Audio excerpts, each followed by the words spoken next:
You'll babysit your brother's kids. We're going on a family trip. That was it. No hello. No hug. No, how was your 10-hour flight, sweetheart? Just my mother, standing in the doorway with her coat already on, handing me a list of bedtimes and allergy meds, like I was the hired help she forgot to tip. My brother Derek leaned around the corner, grinning. Don't wipe your snot on her, kids.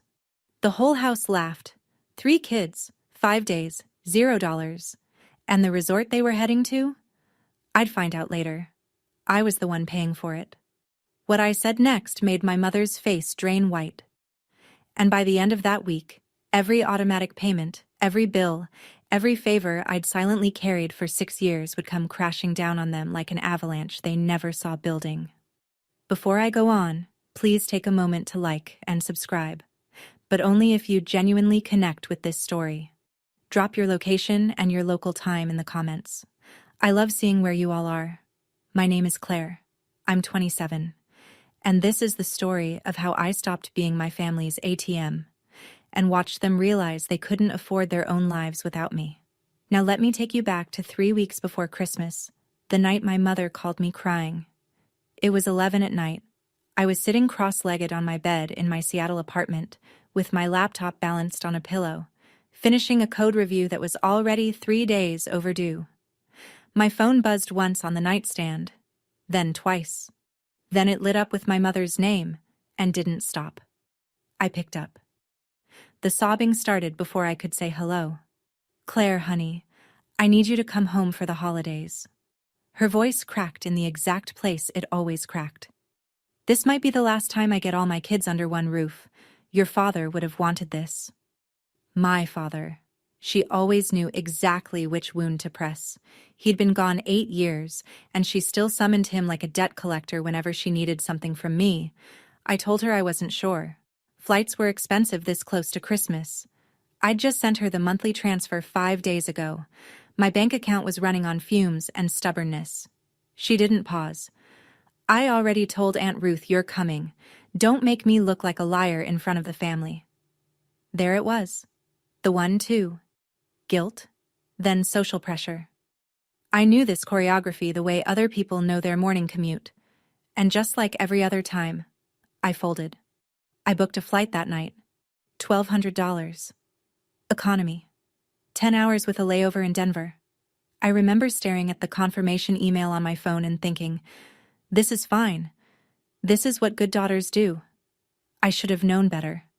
Because the last time my mother cried on the phone like that, it cost me $11,000. But I'll get to that. 3 weeks later, I was dragging my suitcase through 6 inches of slush up my mother's driveway in Richmond, Virginia. My back ached from the flight. My fingers were numb. The porch light was on, and through the frosted glass I could see people moving around inside. I knocked. My mother opened the door, and the first thing I noticed was her coat. Not a bathrobe, not an apron, a coat. Zipped up. Keys in her hand. She didn't hug me. She didn't even look at my face. She held out a folded piece of paper. Here's the schedule. Lily's allergic to strawberries. The baby's reflux medicine is in the cabinet above the stove. Pediatrician's number is on the fridge. She checked her watch. We need to leave in 20 minutes to make our dinner reservation. We? I said. That's when Derek appeared from the hallway. Resort polo. Sunglasses pushed up on his forehead. In December. He had that grin. The one he'd worn since childhood. The one that meant he was about to say something at my expense and everyone would laugh. Don't wipe your snot on her, kids. His 3 children came stampeding around the corner, Lily, 5, grabbing my leg, the middle one, 3, running straight past me, and the baby, 18 months old, howling in Megan's arms. Megan walked by without looking at me. The formula's on the counter, she wakes up at 2. And then they were gone, coats on, doors slamming, the SUV pulling out of the garage. I stood in the middle of the living room holding a piece of paper with somebody else's children's bedtimes, my suitcase still zipped at my feet. That's when I noticed something. The resort brochure on the kitchen counter. 5 days. Booked 3 weeks ago. A week before my mother ever called me. The tears were a script. And I was the punchline. The baby woke up at 2 a.m. Sharp, like Megan promised. The only thing Megan got right. I lifted her from the portable crib and walked slow circles through the dark living room, patting her back, humming some half-remembered song my father used to sing. The house was quiet except for her whimpering and the hum of the refrigerator. The refrigerator. I stopped in front of it. Under the magnets and the takeout menus, there were photos. Derek's college graduation, Derek's wedding, the whole family at the beach last 4th of July. Derek, Megan, the kids, my mother, even Aunt Ruth in the corner with her sun hat. I wasn't in a single one. I stood there for a long time bouncing the baby, scanning every photo like maybe I'd missed myself. I hadn't. My phone buzzed in my back pocket. A banking notification. I shifted the baby to one arm and checked it. Charge, $4,800. Coastal Breeze Resort and Spa. My mother's credit card, the card I paid the monthly statement on. The card she'd just used to book a resort vacation that I wasn't invited to. Something cold slid through my chest. Not sadness, something sharper. I sat down on the couch with the baby asleep on my shoulder and opened my banking app. I started scrolling. Rent transfer. $1,400. Auto pay insurance. $200. Credit card statement. Variable, but never under $300. I scrolled further and further. 6 years of transactions. I'd never sat down and added them up before. I think part of me had been afraid to. The baby's breathing was slow and warm against my neck. The house was perfectly silent. That night, I didn't sleep. Not because of the baby, because I opened a spreadsheet, and I started counting. To understand what happened next, you need to understand how I got here, and that means going back to the day my father died. I was 21, just graduated. No job lined up yet, just a degree and a plan to move to the West Coast and start fresh. My father, Richard Fielding, a quiet man who fixed lawnmowers in the garage and called me kiddo until the day he died, had a heart attack on a Tuesday morning. By Wednesday, he was gone. At the funeral, it rained so hard you could barely hear the pastor. Derek stood next to Megan, who was 6 months pregnant with Lily. He cried. My mother cried. Everyone cried. I did too, but I also remember watching my mother's face and seeing something beneath the grief. Something calculating. She pulled me aside at the reception. Claire, you're the strong one. Derek has a family to worry about. I only have you now. I was 21. I didn't know that sentence was a leash. I got my first job 2 months later. Entry level. The paycheck barely covered my rent and groceries. The very first month, my mother called. I can't make rent this month, baby. Just this once. I sent her $1,400, and then I sent it again the next month. And the next, and the next. For 6 years. Not once, not a single time in 72 months, did my mother ask Derek for money. Not when he bought a new truck 6 months after our father's funeral. Not when he and Megan took a cruise for their anniversary. Not when he upgraded his TV to a 70-inch flat screen. Funny how strong always meant the one who pays. Last Christmas was supposed to be different. I told myself that on the plane ride to Richmond. I even believed it. I'd bought gifts for everyone. Real gifts. A cashmere scarf for my mother. A set of wooden building blocks for the kids. Hand-painted, $60. A nice bottle of bourbon for Derek because I was still trying. Always trying. The gift I received was a bath towel, wrapped in newspaper. Not even the good kind of newspaper. It was a grocery store circular. I could still see the coupon for $2 chicken thighs peeking out from the fold. I grabbed it last minute, my mother said cheerfully. You're so hard to shop for. I smiled. Of course I smiled. The day after Christmas, my mother announced a family ski trip. I actually felt a little excited, which should tell you everything about how low my bar was. I woke up early, put on the warmest thing I owned, and came downstairs ready to go. Derek was tying his boots in the hallway. He looked up. Someone's got to stay with the kids, Claire. You don't even ski. My mother appeared behind him. He's right, honey, it makes sense. So I stayed. 3 kids, a cold house, a window with a clear view of the driveway. I watched them pile into the car, laughing, zipping jackets, passing around a thermos of hot chocolate. Megan turned and gave me a little wave through the glass, the kind you give a hotel clerk. When they came home that night, smelling like pine and cold air, not a single person asked me how my day went. Derek just looked around the living room and said, "The house is still standing. Good job." That was the first year. I told myself it wouldn't happen again. I was wrong. And the next time was worse. 8 months before the holiday trip, my mother called at midnight, not her usual guilt trip hour. This was genuine panic. Or so I thought. "Claire, the pipes burst. There's water everywhere. The kitchen floor is ruined. I don't know what to do." I could hear something dripping in the background. Maybe water. Maybe performance. I transferred $11,000 the next morning. Nearly everything in my emergency savings. I ate rice and canned beans for 3 weeks. I told myself it was worth it. My mother needed me, and I was the strong one. 2 weeks later, Derek posted photos on social media. A birthday party, his birthday, at my mother's house. And there, gleaming behind the cake and the streamlined guests, was a brand new kitchen.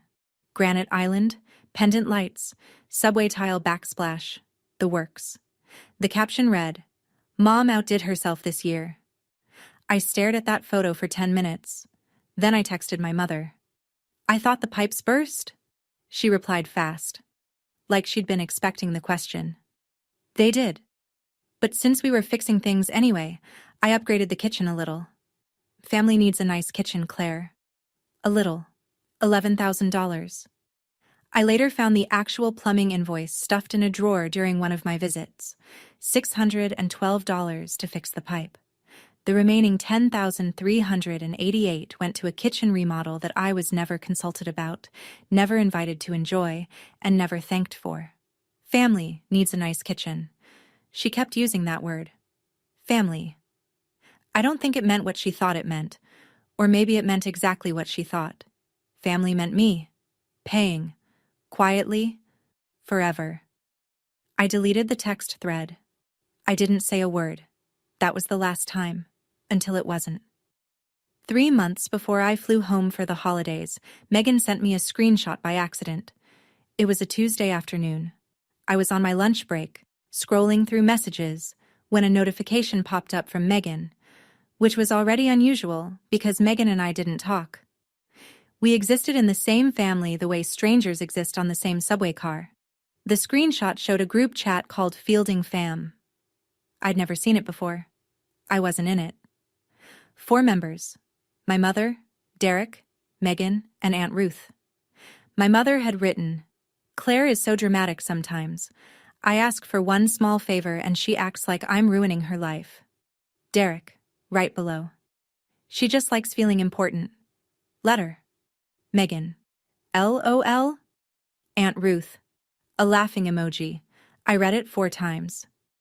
Then I put my phone face down on my desk and stared at the wall. One small favor. That's what my mother called it. $1,400 a month. $11,000 for a kitchen. Car insurance for a brother who wouldn't even hand me a cup of coffee. One small favor. And the group chat that my entire family was in. The family group chat. Didn't include me. But my monthly payment sure did include my mother's phone bill. I was paying for the phone she used to talk about me behind my back. Megan never mentioned the screenshot. Either she didn't realize she'd forwarded it, or she didn't care enough to worry. But I saved it. I took a screenshot of the screenshot and put it in a folder on my phone. I didn't know why at the time. It felt like instinct, like pocketing a receipt you might need later. Turns out, my subconscious was already building a case. Back to that first night alone in my mother's living room. The baby was asleep on the couch, tucked between 2 pillows. Lily and the middle one were in Derek's old bedroom. The house was dead quiet, and the glow from my laptop screen was the only light in the room. I'd been at it for 3 hours, transaction by transaction, month by month. Bank statements going back to August 6 years ago. The first $1,400 I ever sent. When the spreadsheet was done, I just sat there. Rent. $1,400 times 72 months. $100,800. Car insurance for Derek. $200 times 72 months. $14,400. Credit card statements. $16,800 across 6 years. That was just what I'd tracked so far. There were probably charges I'd missed. The kitchen renovation. $11,000. Total at the bottom of the screen, bolded by default because the cell formatting picked it up. $143,000. I paid $143,000 to a family that doesn't put my photo on the refrigerator. I looked at the number. Then I looked at the sleeping baby. Then I looked at the empty driveway outside. Somewhere on a beach, my family was eating shrimp cocktail on a tab that would show up on a card that I would pay. And here I sat, in a dark living room, with a spreadsheet that told me exactly how invisible I'd been, and exactly how expensive that invisibility was. I picked up my phone, typed a message to Nora, my best friend since college, the only person who ever asked me, "Claire, how much are you actually sending them? I need your help, and I need you to be honest with me." She called back in 7 minutes, and the first thing she said was something I'd needed to hear for 6 years. "Claire, you gave them a house." That was the first thing Nora said. Not hello, not what happened. She looked at the spreadsheet I'd screen shared on FaceTime, and for about 30 seconds she didn't say anything at all. I could see her eyes moving across the numbers, line by line, the way she reads everything. Like a woman who counts things for a living. Which she does. Nora's an accountant. A good one. The kind who catches errors other people pray nobody notices. I was sitting on the floor of my mother's bathroom. The door locked, the fan on so the kids wouldn't wake up. "You gave them a down payment on a house, Claire, and they didn't even give you a seat at the table." I tried to laugh. It came out wrong. She calls it helping out. Helping out is bringing groceries. Helping out is watching the kids on a Saturday. This? She pointed at the screen. This is subsidizing their entire lifestyle. Your mother's rent, your brother's car insurance, her credit card. Claire, do you even know everything that's in your name? I didn't, and that scared me more than the number. Nora walked me through it. Pull your credit report tonight, right now. Check every autopay link to your bank account. And Claire, are you a co-signer on anything? I paused. The lease. Mom asked me to co-sign when she moved after Dad died. She said it was just a formality. Nora went quiet again.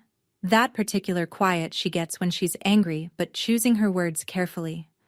If she misses a payment, it hits your credit. You know that, right? I didn't answer, because I hadn't known that. Not really. Not the way it mattered. We're going through everything tonight, Nora said. All of it. It was 3 a.m. when I pulled my credit report. Nora stayed on the phone the whole time, guiding me through the screens while I sat on the cold tile floor with my back against the bathtub. 2 credit cards I recognized. A joint checking account I'd opened years ago and forgotten about. A co-signed lease, just like I told Nora. And then a 3rd credit card. Opened 14 months ago. Authorized user, Patricia Fielding. Balance, $3,200. I stared at the screen. Nora, I didn't open this. I know you didn't. I never signed anything. I never authorized her to be on this card. Nora's voice was careful, like someone handling glass. Claire, that's not just financial carelessness. Adding an authorized user and racking up a balance without consent. That could be considered fraud, even between family members. She's my mother. And she opened a credit line in your name without asking. Those 2 things can be true at the same time. I pulled up the statements. The charges were all hers. A department store. A day spa. $340 for a single visit. Groceries that weren't cheap. 14 months of spending on a card I didn't know existed, under my name, affecting my credit score. I set the phone down on the tile. I sat there in that bathroom, in my mother's house, with the fan still whirring above me and the faucet dripping and the baby monitor silent for once. And for the first time in 6 years, I didn't cry. I just saw everything clearly, like someone had finally turned on the lights in a room I'd been stumbling through in the dark. I didn't feel sad anymore. I felt something I hadn't felt in 6 years. Clarity. And clarity, it turns out, is dangerous. For the people who depend on your confusion. The next afternoon, my phone rang. Mom. I could hear waves and laughter and some kind of steel drum music in the background before she even said a word. How are the kids? Not, how are you? Not, did you sleep? Just, how are the kids? Fine, I said. Oh, good. Listen, honey, Derek forgot to pack the kids' rain boots. There's supposed to be rain tomorrow, and Lily has a thing about wet socks. Can you run to the store and grab some? With what car, Mom? A pause. Oh, right. Well, take an Uber. Use my card. Another pause. Actually, no. Just use yours. I'll pay you back. She would not pay me back. She had never, in 6 years, paid me back for anything.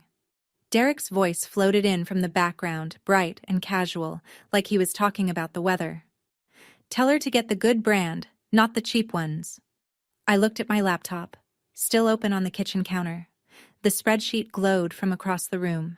$143,000, plus the $3,200 I'd found at 3 a.m, plus the $4,800 resort charge. The number was still growing, even now, even while I held the phone. Sure, Mom. I hung up. I didn't go to the store.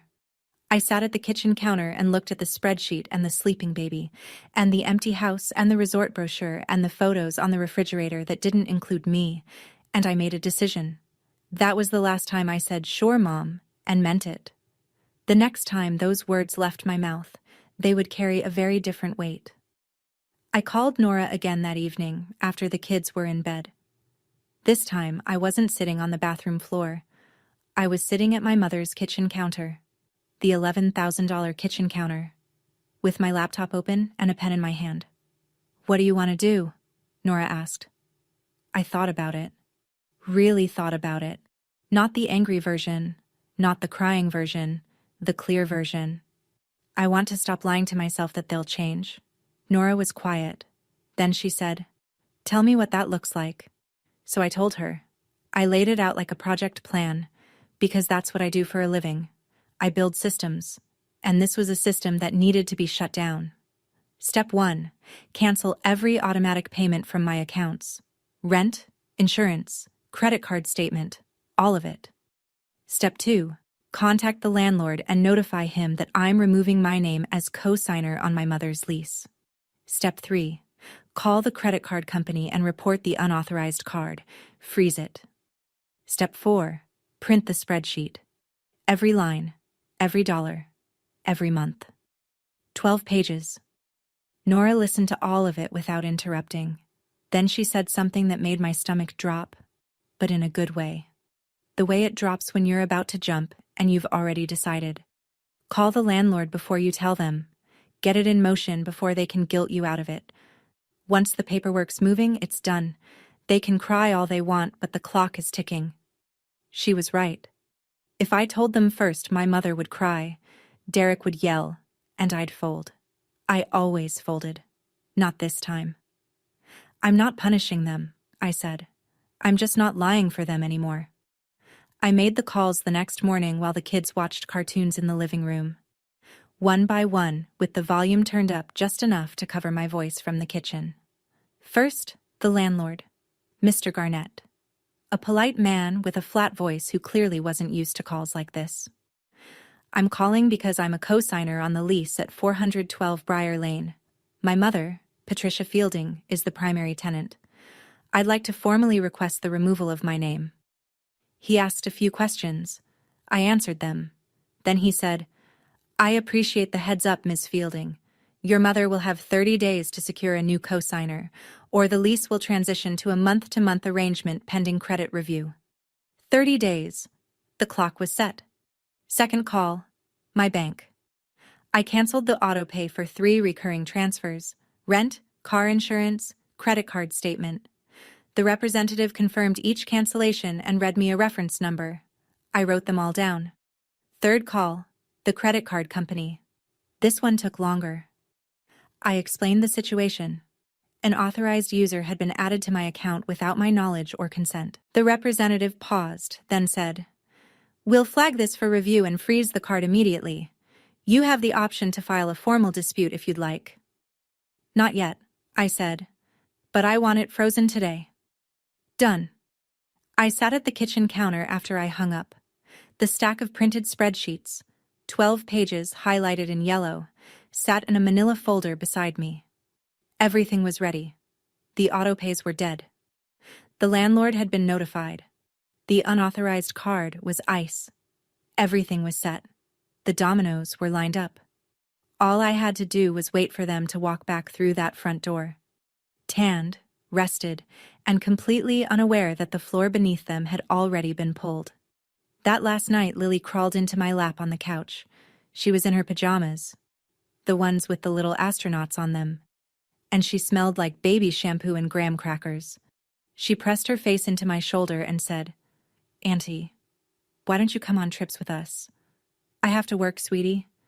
She pulled back and looked at me the way 5-year-olds look at you when they're about to repeat something they heard an adult say. "Daddy says you don't do anything important." The room tilted, just for a second. I hugged her tighter and didn't answer. I tucked her into bed, kissed her forehead, and walked back to the kitchen, where my phone was charging next to the manila folder. And then, for the first time since this whole thing started, I almost quit. I picked up the phone and called Nora. It was past midnight in Seattle, but she answered on the second ring. I was crying.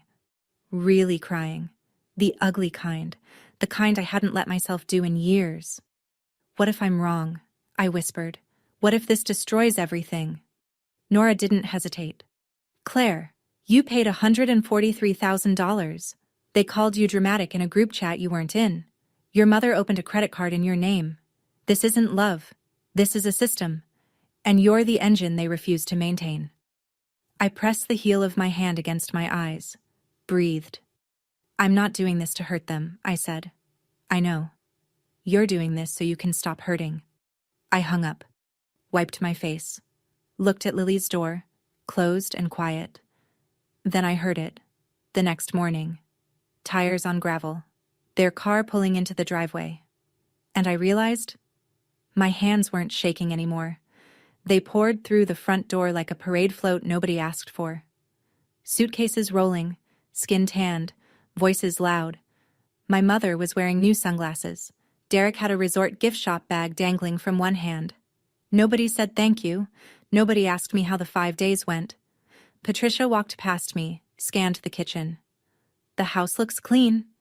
Then, to no one in particular, "Did anyone bring the leftovers from the resort?"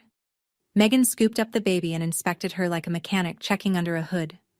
"Did she eat enough? She looks thinner." "She ate everything on the schedule you left," I said. Megan didn't respond, just walked off toward the nursery. Derek tossed his keys onto the counter. "House is still standing. Not bad, sis." Same line as last year. Same grin. Then my mother turned to me with the casual authority of someone giving a hotel concierge one last task. "Oh, Claire, before I forget, can you run to pick up Derek's dry cleaning? He has a thing tonight." I looked at her. Really looked. "No." The word sat in the room like a rock through a window. My mother blinked. Derek stopped mid-step. "What?" Patricia said.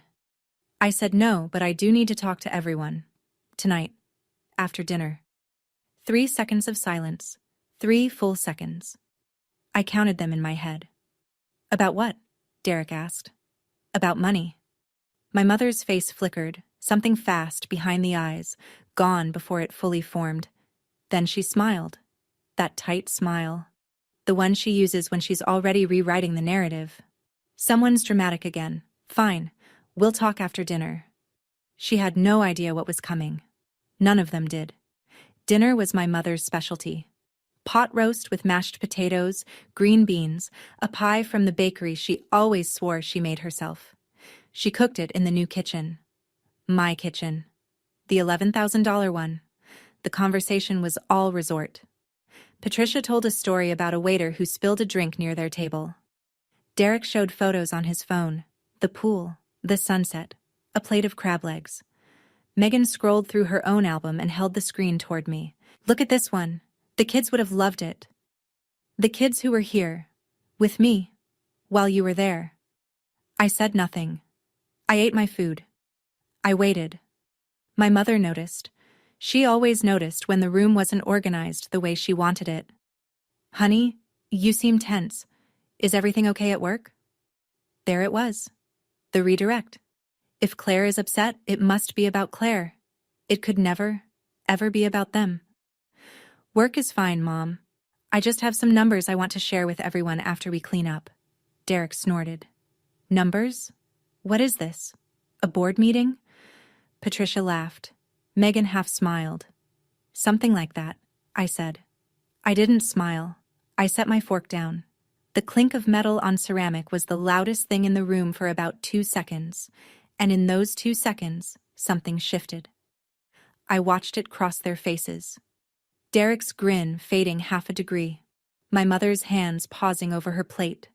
Megan glancing at Derek the way people glance at each other when the script goes off book. I waited until the dishes were done, until the kids were in bed, until there was nowhere to run and nothing to distract them. Then I opened my laptop. My mother is not a stupid woman. Manipulative, yes. Entitled, absolutely. But stupid? No. While I was putting the kids to bed, she made a phone call. I know because I heard her whispering in the hallway when I came back downstairs. She had her hand cupped over her mouth, like she was shielding a candle flame.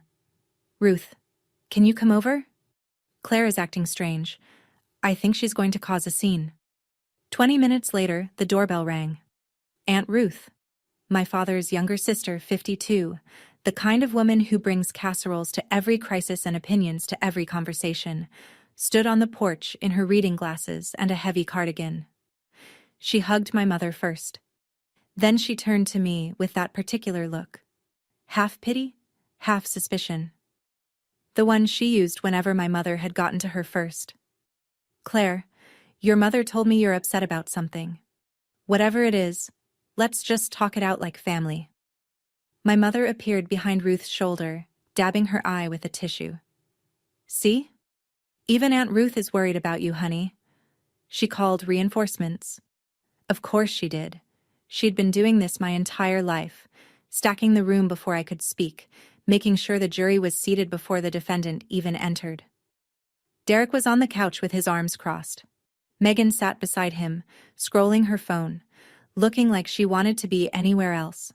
And now Aunt Ruth, freshly primed with my mother's version of events, was settling into the armchair like a judge taking the bench. 4 against 1. Just the way my mother liked it. I looked at Ruth and smiled. Not a mean smile, a tired one. "That's exactly what I plan to do, Aunt Ruth, talk it out, like family." Then I opened my laptop. The living room was arranged like a courtroom nobody had planned. My mother sat in the center of the couch, hands folded in her lap, the posture she used when she wanted to look reasonable. Derek was to her left, arms still crossed, jaw tight. Megan was on the right, phone finally face down on the armrest. Aunt Ruth sat in the wing-back chair across from them, watching me over her reading glasses. I stood, laptop open on the coffee table, the manila folder beside it. "Okay, Claire," my mother said. Her voice had that particular texture, smooth on top, impatient underneath. "What's this big emergency? Can we speed this up?" Derek said. "I've got an early morning." I didn't look at Derek. I looked at the screen.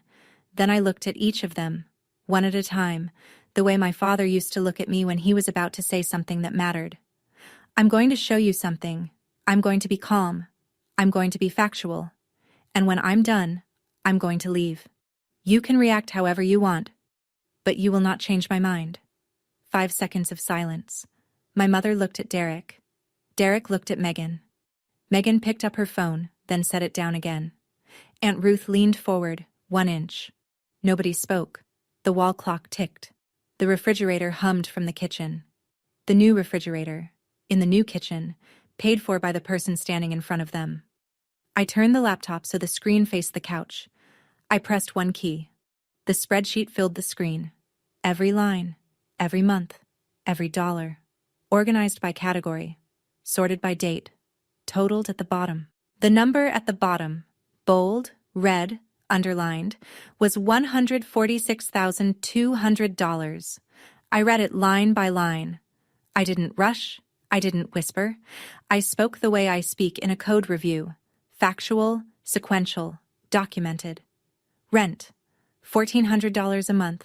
72 months. That's $100,800. My mother's mouth opened slightly. No sound came out. Car insurance for Derek. $200 a month. 72 months. 14,400. Derek shifted on the couch. Credit card statements for the card linked to your account, Mom. Over 6 years. $16,800. I kept going. Kitchen renovation. The one you told me was a pipe emergency. $11,000. The plumber's invoice was $612. The rest went to granite countertops and pendant lights. My mother looked down at her hands. And this resort you just came back from. $4,800. Charged to the card I pay the statement on. The card you didn't tell me you were using for a vacation I wasn't invited to. I straightened up. Plus incidentals I'm still finding. Total. $146,200. Silence. 8 seconds of it. I know because the clock on the wall ticked, and I counted. Derek was the first to speak. Where are you getting these numbers? Your bank statements. Or rather, my bank statements. Because every single one of these came out of my accounts. I opened the manila folder and placed the printed pages on the coffee table, one at a time. 12 pages. Each one highlighted in yellow. They landed with the softest sound. Paper on wood.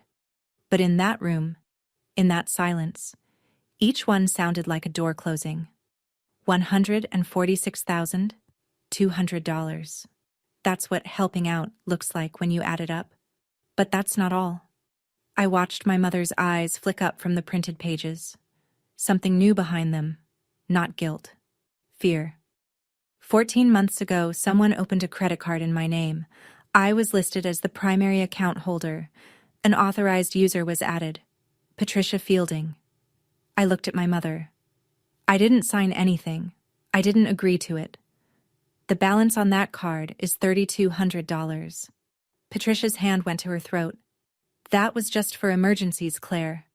I pulled the statements, Mom. Nordstrom, $218. A spa day, $340. Groceries. But not budget groceries. Organic steaks? Imported cheese? I paused. That's not an emergency. That's a lifestyle. On my credit. Aunt Ruth turned to my mother. Her face had changed. The pity was gone. Patty, is this true? You opened a card in her name? It's not what it looks like. And one more thing. I picked up my phone, opened the folder, and held the screen so everyone could see it. The screenshot. The group chat. Fielding fam. 4 members. Not 5. I read it out loud, my voice flat and steady. Claire is so dramatic sometimes. I ask for one small favor and she acts like I'm ruining her life. That was you, Mom. I scrolled. She just likes feeling important. Let her. I looked at Derek. That was you. Derek's face went red from the neck up, like paint being poured. Megan stared at the floor as if the carpet held a trapdoor she could disappear through. Aunt Ruth pulled her glasses off. Slowly. Like a woman realizing she'd been reading the wrong page of a very long book. Patty, she said quietly, you opened a card in her name? My mother started crying. Not the soft kind, the loud kind, the performance kind. The version that had always worked before, the one that made everyone in the room rush to her side and forget what they were upset about.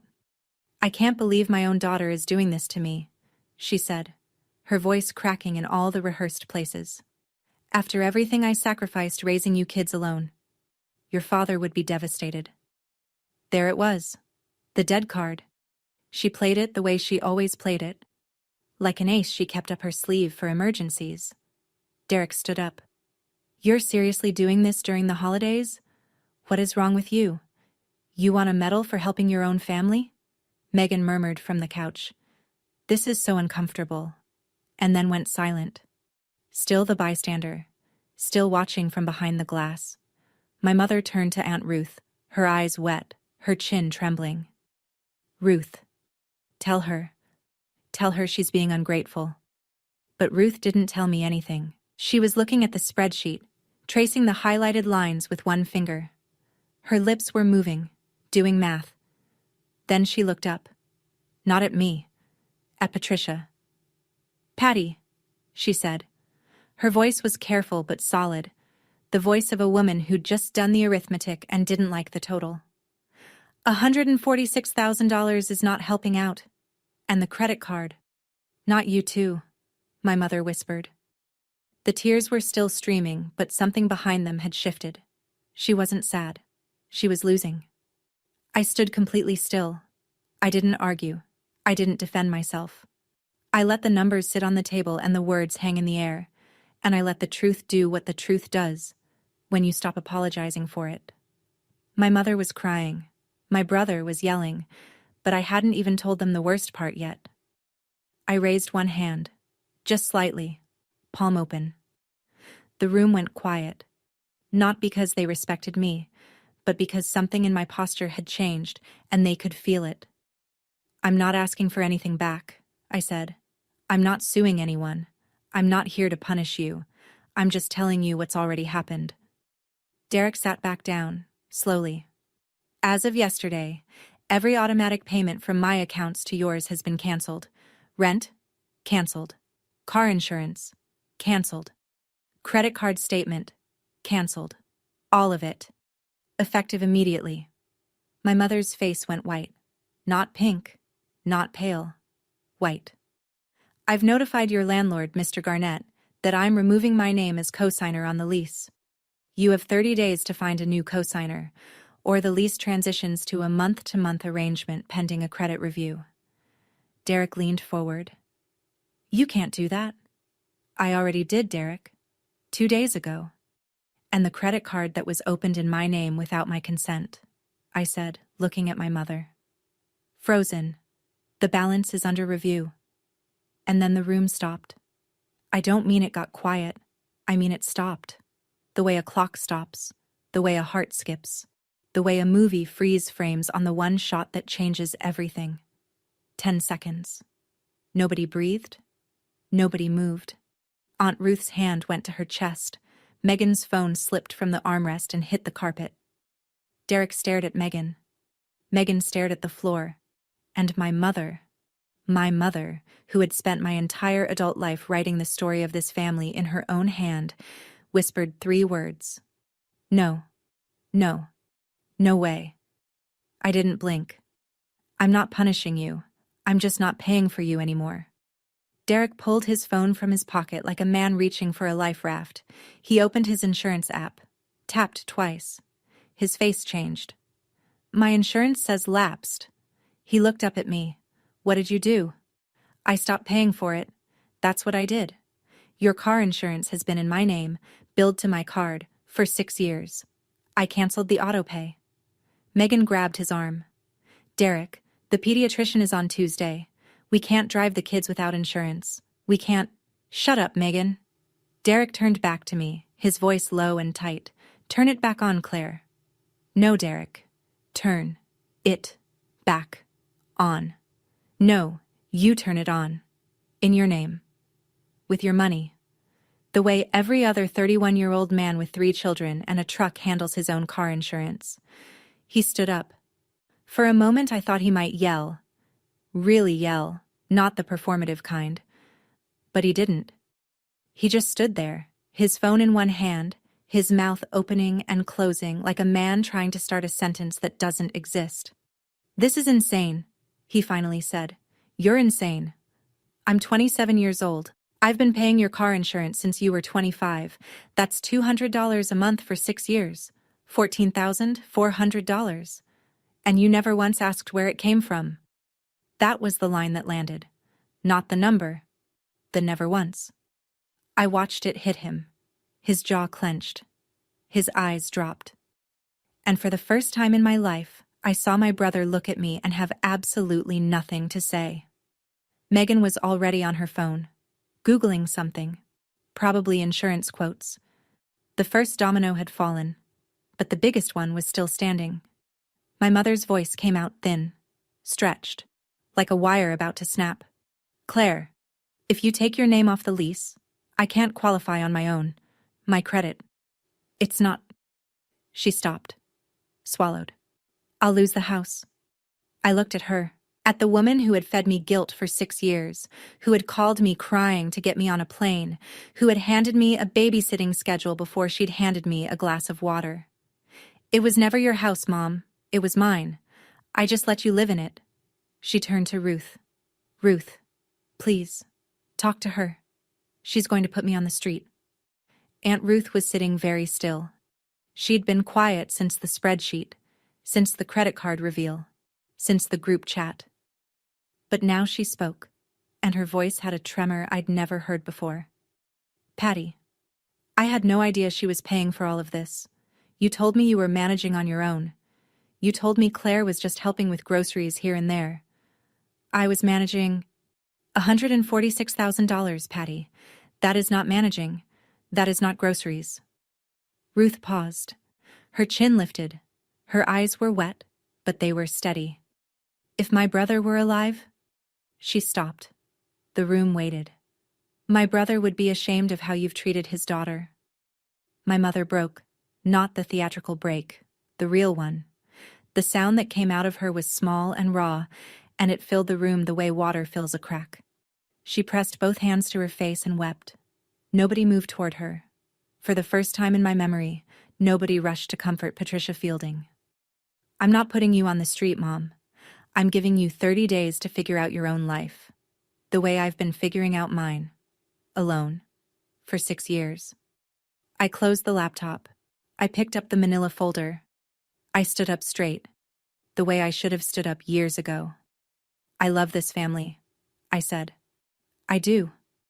But love is not a subscription you auto-renew on someone else's credit card. My mother was still crying. Derek was standing against the wall, his arms at his sides now, staring at nothing. Megan had her face in her hands. If any of you want a relationship with me, a real one, where I'm not the ATM or the babysitter or the scapegoat, you know my number. But the next time you call, it won't be to ask for money. I paused. It will be to ask how I'm doing.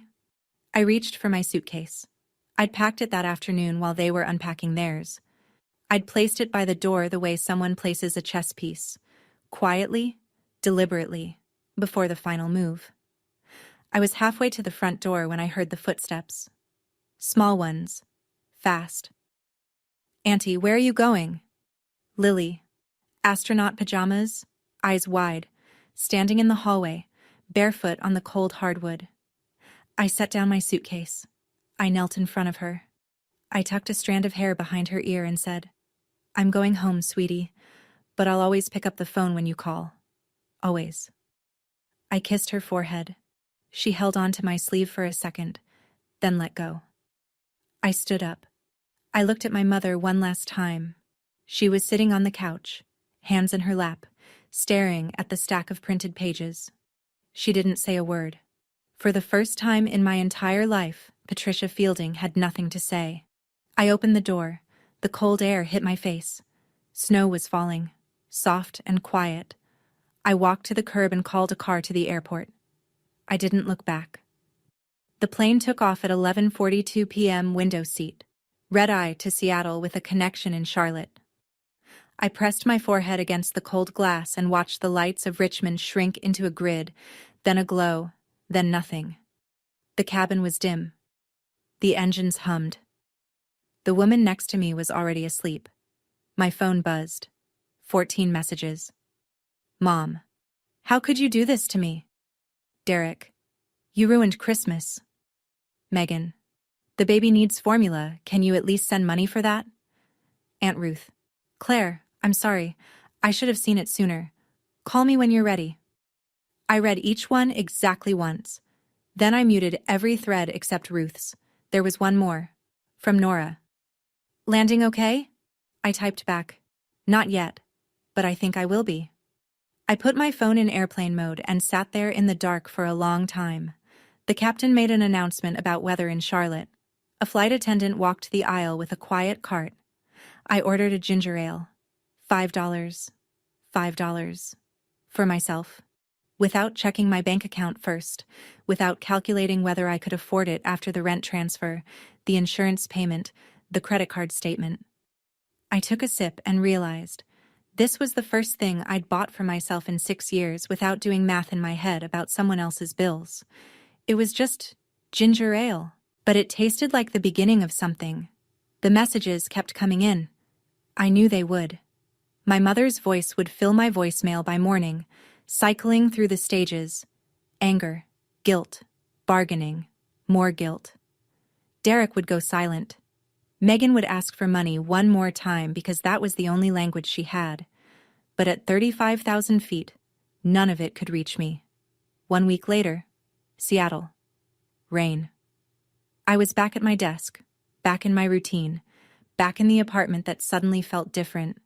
Not because anything in it had changed, but because everything outside it had. Aunt Ruth called me on Wednesday with updates. She didn't gossip. She reported, the same calm, factual tone I'd used in that living room. My mother had received a formal letter from Mr. Garnett. 30 days to find a new cosigner or the lease converts to month with a higher rent pending credit review. Patricia had been calling every relative she could think of, asking someone, anyone, to co-sign. Nobody would. Word had spread. The number had spread. $146,000 has a way of ending arguments before they start. Derek went 3 days without car insurance. He took Ubers to get the kids to the pediatrician. When he finally bought his own policy, the premium was higher than what I'd been paying.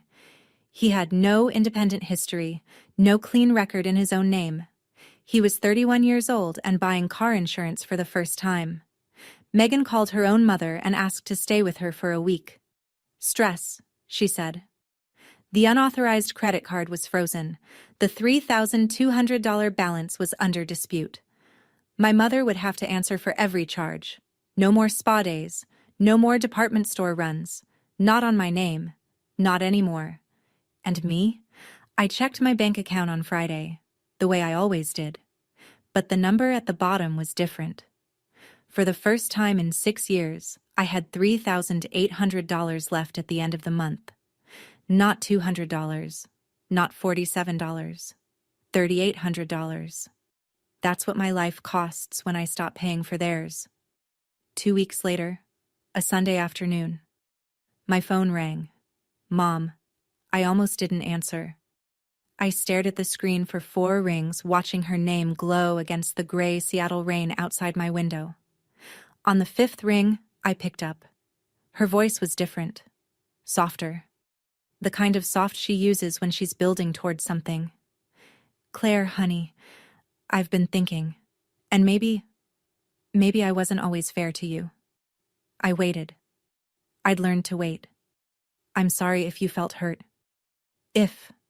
That little word. 2 letters that turn an apology into an accusation. She wasn't sorry for what she did. She was sorry I had the audacity to feel something about it. But you have to understand, she continued. After your father died, I had no one. You were all I had. Mom, I said. I wasn't all you had. You had Derek. You had Aunt Ruth. You had a job. You chose me. Not because I was the only option, but because I was the only one who wouldn't say no. A long pause. I could hear her breathing. Then quieter.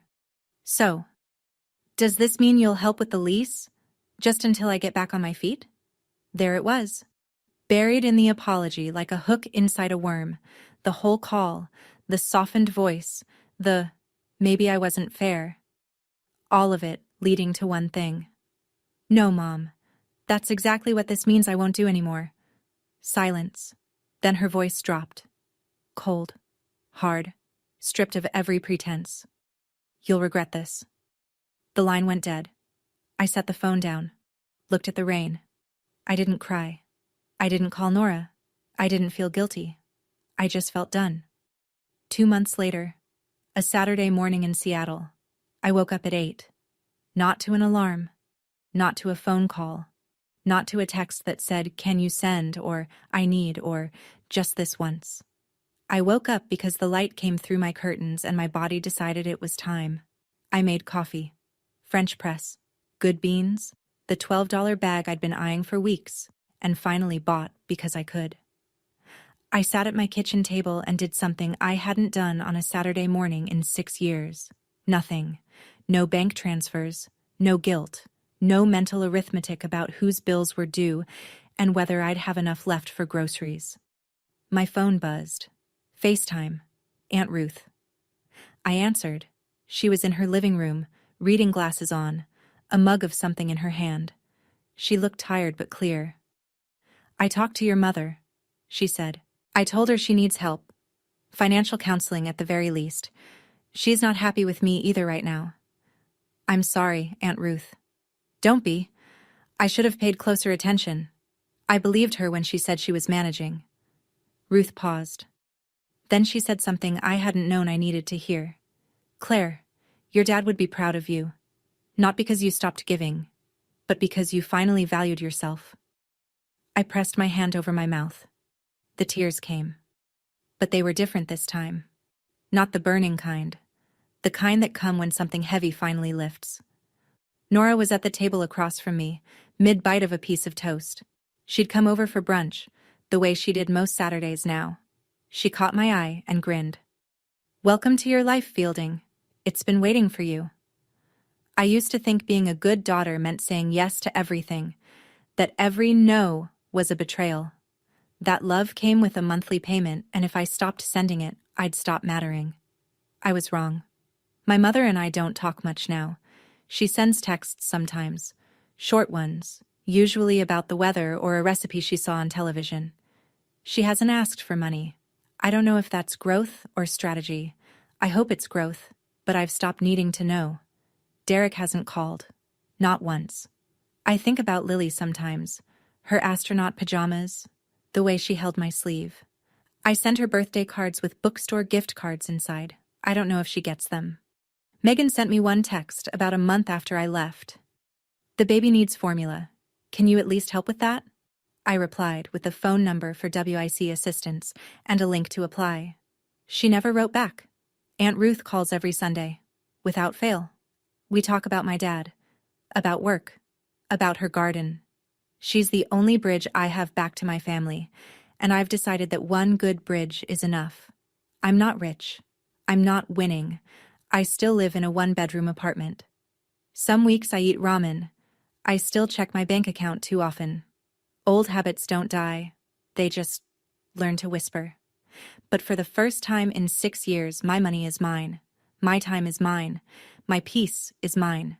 And if you're listening to this and you recognize yourself in my story, if you're someone's ATM, someone's free babysitter, someone's plan B, I want you to know something.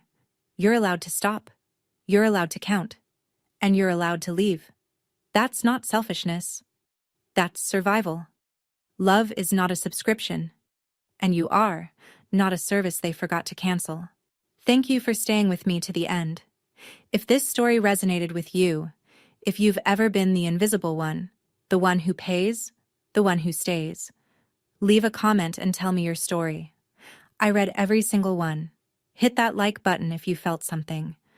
Subscribe if you want more stories like this. And if you know someone who needs to hear this, someone who's still paying for people who won't even put their photo on the fridge, send it to them. Sometimes the courage to set a boundary starts with knowing you're not alone. There's another story in the description that I think you'll connect with. I'll see you there.